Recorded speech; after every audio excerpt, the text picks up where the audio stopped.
Bismillahirrahmanirrahim. Assalamualaikum warahmatullahi wabarakatuh. Alhamdulillahirabbil alamin. Assalatu wassalamu ala sayyidil anbiya'i wal mursalin nabiyyina wa sayyidina Muhammadin sallallahu alaihi wasallam wa ala alihi wa ashabihi wat tabi'in wa man tabi'ahum bi ihsanin ila yaumiddin, amma ba'd. Alhamdulillah, segala puji bagi Allah Subhanahu wa ta'ala yang masih memberikan kepada kita semua banyak sekali kenikmatan, wabil khusus nikmat sehat dan nikmat waktu luang, sehingga kita bisa menjalankan salah satu perintahnya, yaitu sholat subuh secara berjamaah. Salawat alaihi salam kita sampaikan kepada manusia terbaik, yakni Nabi Muhammad sallallahu alaihi wasallam beserta para keluarganya, para sahabatnya, para tabi'in, atba'ut tabi'in, serta umat yang senantiasa istiqamah menjalankan sunnah beliau hingga akhir zaman. Bapak-bapak jamaah Masjid Al-Khairat yang dirahmati oleh Allah Subhanahu wa ta'ala, di kesempatan kultur kali ini kita akan membahas tentang kemuliaan seseorang yang lisannya selalu basah dengan zikrullah. Rasulullah sallallahu alaihi wasallam bersabda di dalam hadisnya, "An Abdullah bin Busr radhiyallahu anhu anna a'rabiyyan qala li Rasulillah sallallahu alaihi wasallam, ya Rasulullah, inna syara'i'al islami qad kathurat alayya fa'ambitni minha bisyai'in atashabbathu bih." Qala la yazalu lisanuka ratban min dzikrillahi azza wa jalla. Rawahu Ahmad wa Tirmidzi. Dari sahabat Abdullah bin Busr radhiyallahu anhu, ia berkata, seorang Arab Badui datang kepada Nabi sallallahu alaihi wasallam seraya berkata, "Wahai Rasulullah, sesungguhnya syariat-syariat Islam sudah banyak pada kami. Beritahukanlah kepada kami sesuatu yang kami bisa berpegang teguh kepadanya." Maka Nabi sallallahu alaihi wasallam bersabda, "Hendaklah lidahmu, hendaklah lisanmu senantiasa berzikir kepada Allah azza wa jalla." Hadis ini diriwayatkan oleh Al-Imam Ahmad dalam musnadnya, kemudian diriwayatkan oleh Al-Imam At-Tirmidzi nomor hadis 3375. Allah Subhanahu wa ta'ala juga memerintahkan kaum mukminin untuk banyak berzikir kepadanya. Setelah Allah perintahkan, kemudian Allah juga memuji orang-orang yang lisannya senantiasa berzikir. Apa dalilnya? Dalilnya yaitu di dalam surah Al-Ahzab, surah ke-33 ayat 41 sampai 42. Allah azza wa jalla berfirman, "Ya ayyuhalladzina amanu dzkurullaha dzikran katsira wasabbihuhu bukratan wa asila." Wahai orang-orang yang mengaku dirinya beriman, ingatlah kalian kepada Allah, yaitu berzikir. Senantiasa hatinya itu bergantung kepada Allah dan lisannya senantiasa berzikir.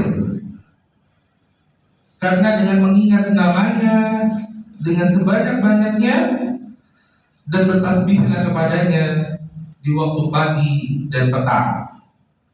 Oleh karenanya, di dalam syariat ini kita dianjurkan untuk berzikir di waktu pagi dan petang. Dalilnya yaitu surah Al-Ahzab surah ke-33 ayat 41 sampai 42. Dan zikir adalah tameng perisai bagi seorang muslim hasnul muslim. Zikir itu bentuk seorang hamba selalu mengingat Rabbnya, dan Allah selalu menjaga hambanya yang senantiasa berzikir. Rasulullah Sallallahu Alaihi Wasallam berzikir kepada Allah dalam setiap keadaannya. Padahal beliau adalah orang yang maksum, yakni orang yang terbebas dari dosa dan kesalahan.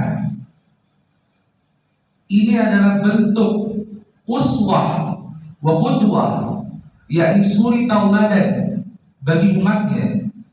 Oleh karenanya Allah Ta'ala berfirman, laqad kana lakum fi rasulillahi uswatun hasanah. Sungguh telah ada pada diri Nabi Muhammad Sallallahu Alaihi Wasallam suri tauladan yang baik.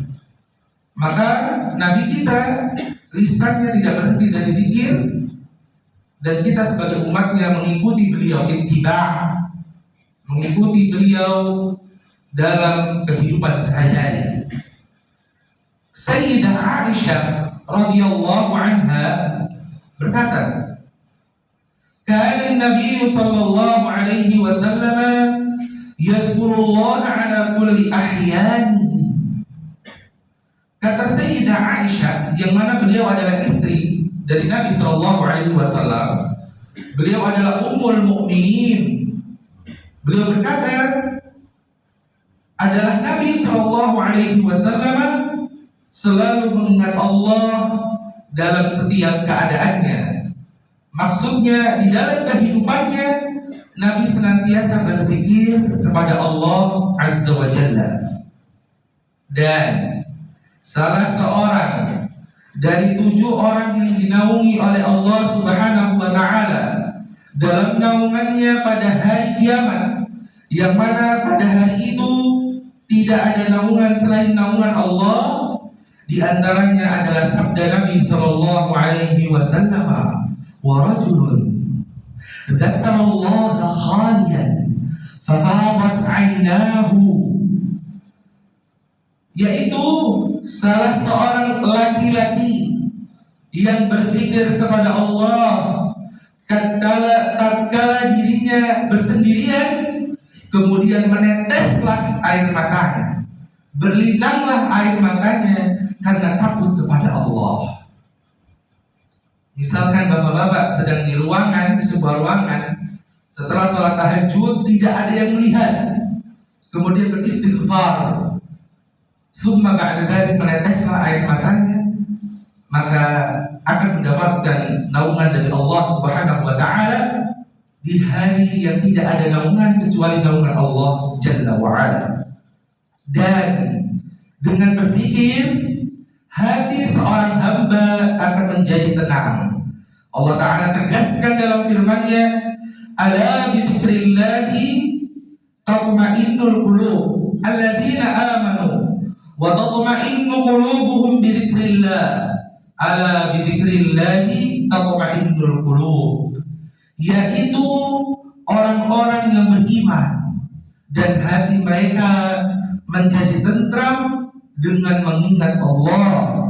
Dan ingatlah, hanya dengan mengingat Allah hati menjadi tentram. Al-Quran surah Ar-Ra'd surah ke-13 ayat 28. Dan terakhir, sabda Nabi SAW diriwayatkan oleh sahabat Abu Musa Al-Ash'ari radhiyallahu anhu. Rasul sallallahu alaihi wasallam bersabda, "Mathalul ladzi yadhkuru rabbahu walladzi la yadhkuru rabbah mathalul hayyi wal mayyit." Perumpamaan antara orang yang senantiasa berzikir kepada Rabbnya dengan orang yang tidak pernah berzikir adalah seperti antara orang yang hidup dengan orang yang mati. Karena zikir adalah makanan ruh. Maka bapak-bapak yang dirahmati oleh Allah Subhanahu wa Ta'ala, kalau mau ruh kita hidup, hendaklah rutinkan zikrullah sebagai santapan rohaniyah dan agar Allah Ta'ala menjaga kita dalam kehidupan kita sehari-hari. Dan yang memiliki masalah, maka senantiasa lidahnya tidak berhenti dengan zikrullah, maka hati akan menjadi tentram dan akan ada solusi yang diberikan oleh Allah Subhanahu wa Ta'ala.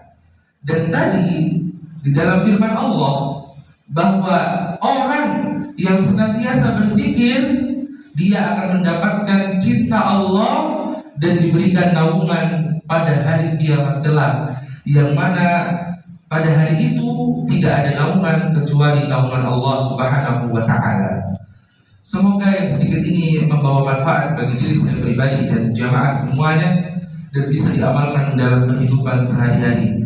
Apabila terdapat kebenaran, itu datangnya dari Allah Subhanahu wa Ta'ala, dan apabila terdapat kesalahan, itu datangnya dari diri saya pribadi karena kejahilan saya dan dari syaitan. Untuk kesempurnaan majelis, kita tutup dengan doa kafaratul majelis. Subhanakallahumma wa bihamdika asyhadu an la ilaha illa anta astaghfiruka wa atubu ilaik. Wassalamualaikum warahmatullahi wabarakatuh.